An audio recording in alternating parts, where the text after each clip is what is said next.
It's Henry with TDC again. Today we're going to go over some of the exterior items on the tractor to help you with your pre-trip and post-trip inspections, just to help maintain it. Well, obviously, first thing you're going to do is run your lights on your tractor, make sure all your marker lights are working, turn signals, brake lights, four-ways, such on. One thing you're going to look at in your pre-trip and post-trip inspections, your tire wear. Make sure you ain't got no uneven tire wear going on in your steer tires. Check your tire pressures. Our particular settings we like to use here, we use 105 on Michelin's and Bridgestones and any other make besides Goodyear. Goodyear's we run 120 pounds in them. And that's on a virgin wide base drive tire or a steer tire for the Goodyear's, 105 on everything else.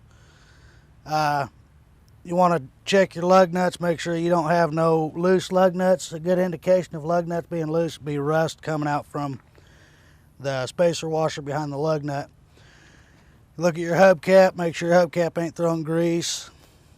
Check your hubcap level by pulling your hubcap plug off. You can look down in there, put your finger in there. That'll give you an indication if it's full, or you can wipe the lens off and actually check it.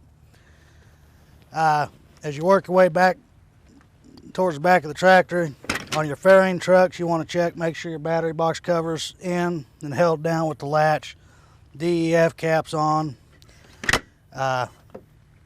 Farther back, you want to check, make sure you ain't got nothing loose on your tractor. Your quarter fenders are intact. Your trailer airlines and electrical cords, you don't want them rubbing the frame, chafing, having any problems like that. It's good to keep them put up when you're bobtailing, that way they're not getting caught in the drive line of the tires or causing any other kind of problems. Some of our tractors have the auxiliary battery. I'll make sure the latch is in place for it so it ain't falling off. You really want to keep an eye on all your airlines. There's a lot of airlines on the back of your tractor, but take the time. It'll pay off in the end. You won't be sitting waiting for road service because you had an airline bust. Basically, you're looking for any kind of chafing where the airline's rubbing the frame or other airline's going to cause it to rub a hole in it. Your S-cam braces and brackets down here, so you can get a good look at that one right there. They have a tendency to break. You want to keep an eye on them, make sure that there's no broken welds or broken U-bolts.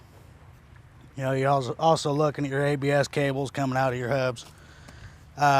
Same thing with your lug nuts on your drive axles and tag axles. You want to make sure you ain't got no loose lug nuts, cracked wheels.